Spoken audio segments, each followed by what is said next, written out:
Here we go again. Another episode 54. And this is a bonus episode. So I don't know whether we'll actually launch this as episode 54 because I think it's going to come out midweek as a bit of a check in with Charlie. But the idea is that I'm taking my cap off now because my head's itching. You can see my greasy hair. Anyway, I'm going a bit thin on top. How are you, Charlie? You okay? Yeah, I'm okay, Matt. How are you? I'm good, mate. Yeah. So that last episode was quite a long one. We chatted quite a lot, which was nice. What But were I we just talking thought, about? What were we on about? 47 minutes. I What don't know. were we talking I'm about? I'm really sorry if anyone actually listened to all of that because that was maybe your mum did, like we were saying. I'll be so impressed if someone's listened to the whole thing. Yeah. I really will. But anyway, I was thinking as we were saying off camera then, not obviously people might not be fully familiar with who you are and what you do, so I thought we'd kind of have a bit of a chatter about workwear innovation and what's going on at your end. So you've just bought a new embroidery machine, is that correct? Yeah, we've just taken delivery of a 6-head embroidery machine. So previous to that, we had 2 4s and a single. Because we've chatted a bit about this, and my view or question or query is why buy another machine? Because surely you can just flex your labour and have more people working more hours. But you gave me the answer to that, so why would you not do what I've just said? I think just a bit of resilience, really, more than anything. I think because building that capacity, of a new machine with 6 heads working 5, 6, potentially 7 days a week gives you way more capacity than what we've had before. We've gone from 9 embroidery heads to 15. Yes, we could use the ones we've used more often, but quite often things happen with those machines where they don't kind of work as well as they maybe should do. You lose a head, you might go down to 3, you might go down to 2, you might have a machine that's completely out of action. So the reality is we can't afford to go from 2 4-head machines down to 1 4-head machine, but we can afford to go down from 3 multi-head machines down to 2 and still get through that period before repair. So for us, it's kind of essential. So it's like operational flexibility. It's not necessarily. Yeah, definitely. And when those days where you've got more team members in during a certain time, it allows you to then flex and use, have multiple jobs running on multiple different machines. But I think the main reason is that resilience, really. So what's your typical customer then at the moment? Who is what does your average customer look like? What's your average order value? Approximately £264. That's interesting because you must get quite big orders and then you must get lots of smaller orders. Yeah, I think so. Yeah, but the 1- and 2-man bands will always, buy like multiple. Recurring. Yeah, there's a lot of recurring. I think that's one of the most interesting things about our business is the fact that, we get to see people. We can work hard to gain a customer, but we can also keep them for a long time, and then as they grow, we kind of grow with them naturally if the service levels that we provided are good enough for them. Yeah, it's pretty hard to lose a customer in your game. They'd have to have. I think probably a lot easier now than it has been for a while, especially with. I think when you go through periods like we're going through at the moment, where business is tough and people don't have as much money to spend, etc., is a lot of the conversation then comes around price. But kind of cost isn't everything when it comes to anything. So there still has to be a level of service in which people kind of get or expect to achieve the goods that they're trying to get hold of. But I think it's easier now to lose a customer. Maybe not for any other reason. I mean, I believe our service levels are pretty good, and I think that things like our speed and our turnaround time are good, and obviously will be better with the investments we've made in new machinery and new people. Yeah, well, it increases your capacity as well. So you've got definitely. You've got the contingency of having additional machines for the smaller orders, but then if you place a large order, or if someone places a larger order with you, where it's like quite a few units of product, you can do it at a faster rate. In theory. Yeah, we need that because the big orders are fantastic, but they also do cause us a bottleneck in the production. Yeah, so, I suppose you a lot of your labour, a lot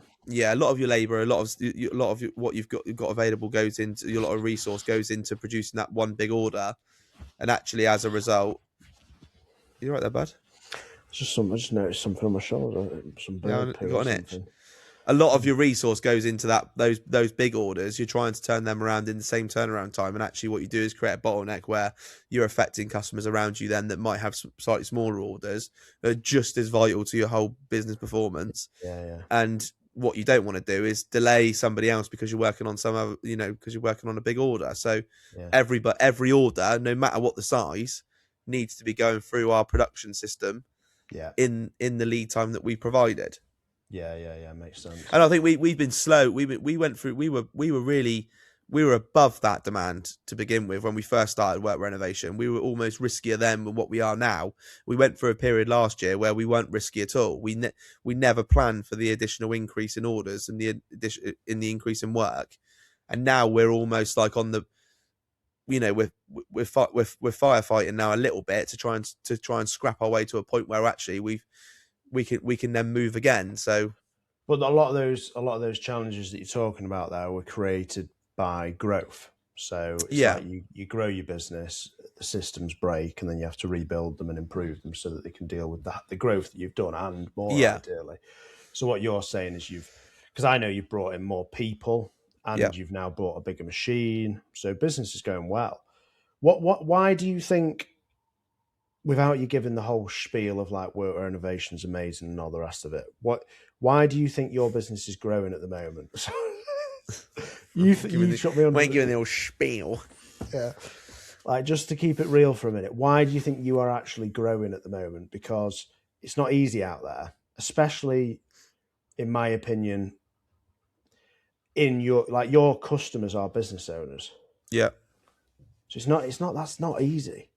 No, but I guess you're working in a market and an industry which is still growing.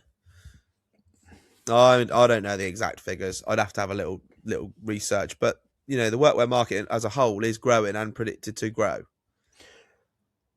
More and more people are using brand in their clothes. More and more people are, using PPE. Is that because it's more accessible? So a smaller business is getting stuff embroidered because they can, because it's affordable to do so, whereas embroidery was like something that bigger firms would get done. Is that what we're saying?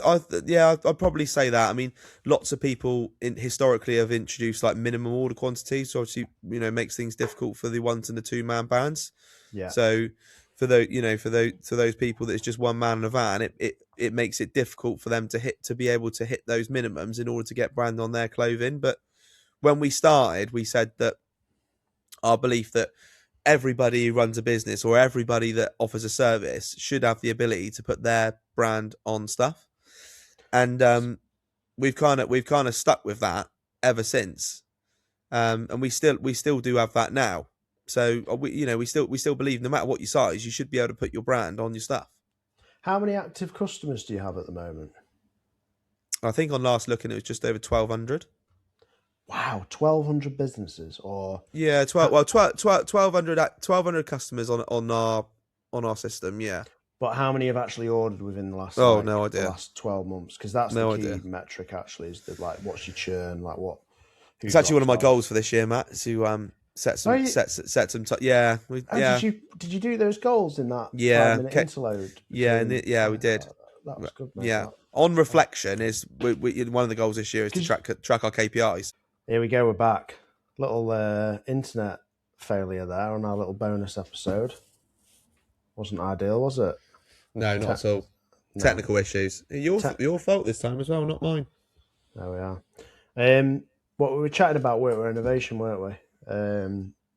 Yep. Talking about your businesses, your customers, how they're obviously like small businesses. It's not easy at the moment. The workwear industry is growing because smaller businesses are taking branding more seriously. I think it must be quite an interesting business to a lot of people, to be honest with you, like embroidery.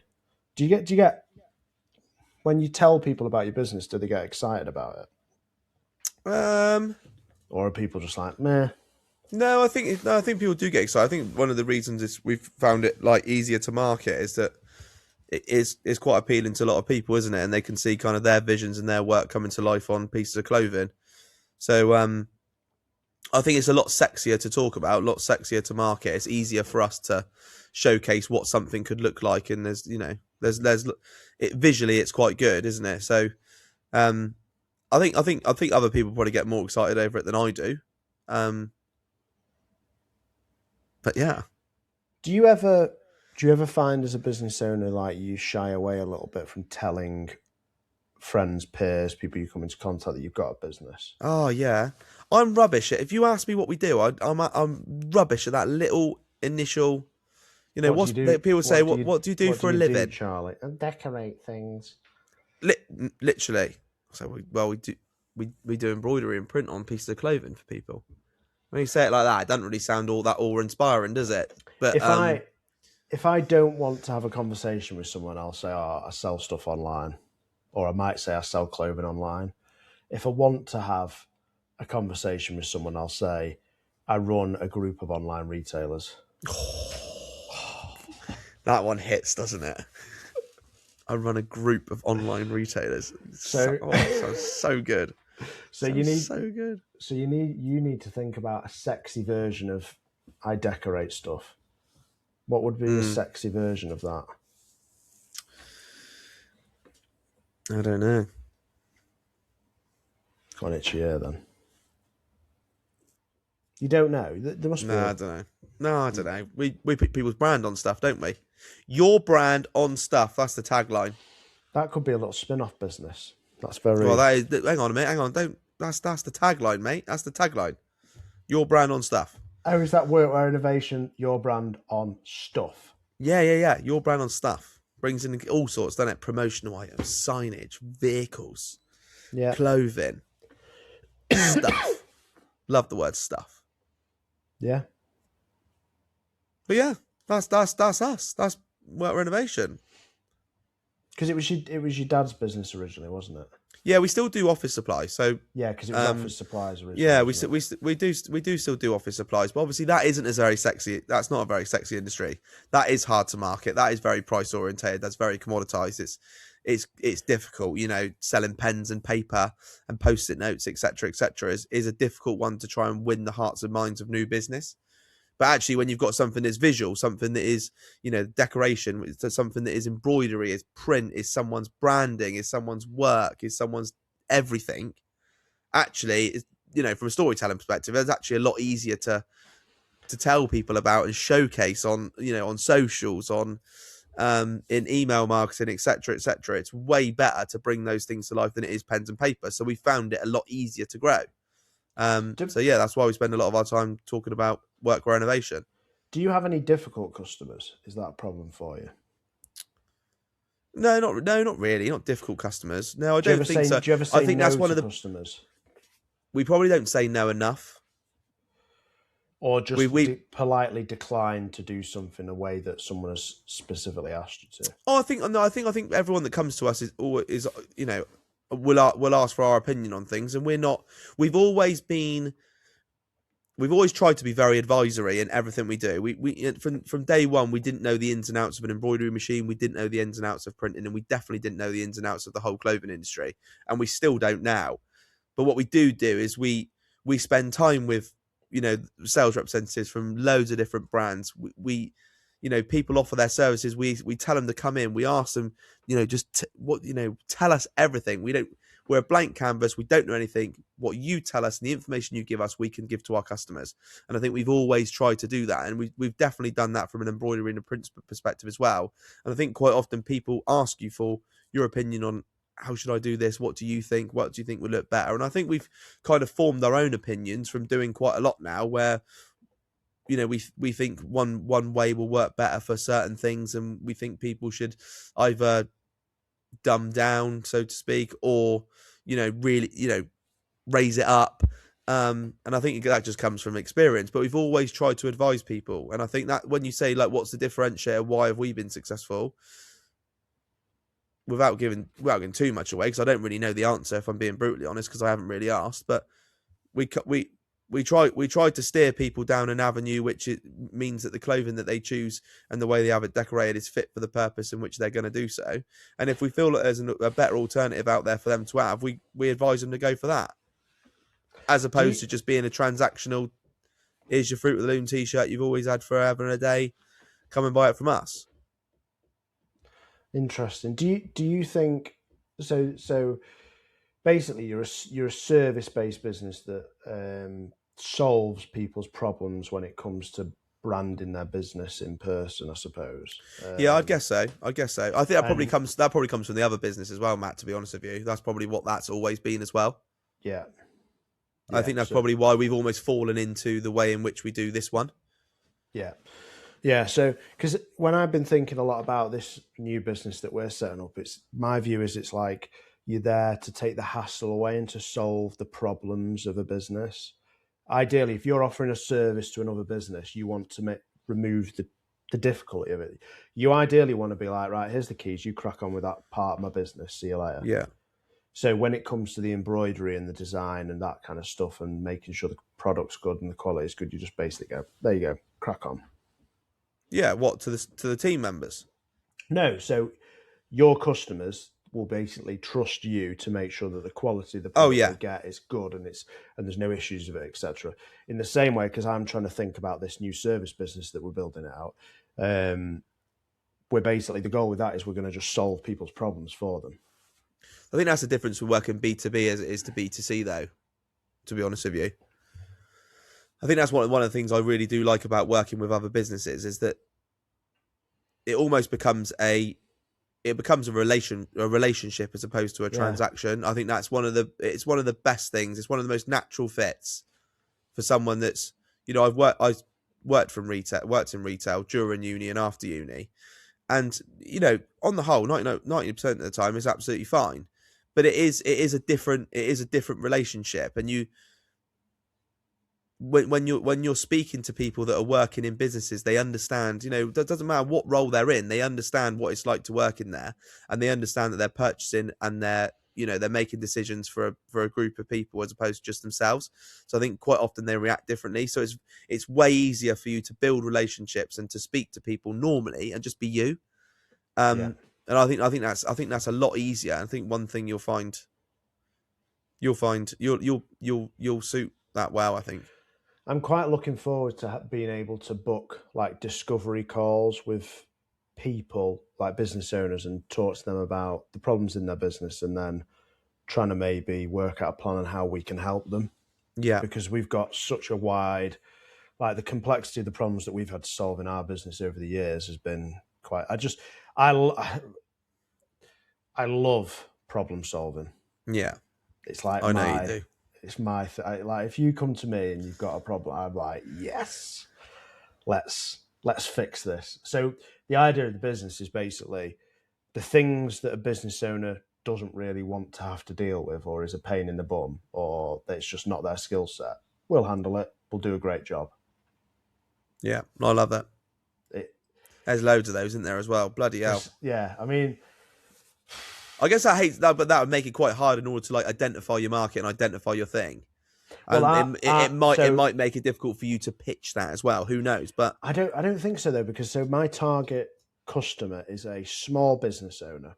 So like one employee being the individual, or 3, 4, 5, maybe up to 10 employees, something like that, in the UK, who they're good at what they do. They've got the knowledge and expertise in their field, but they're not so great at doing X or Y within the business, or they don't want to have to hire someone and go through all that HR pain and suffering.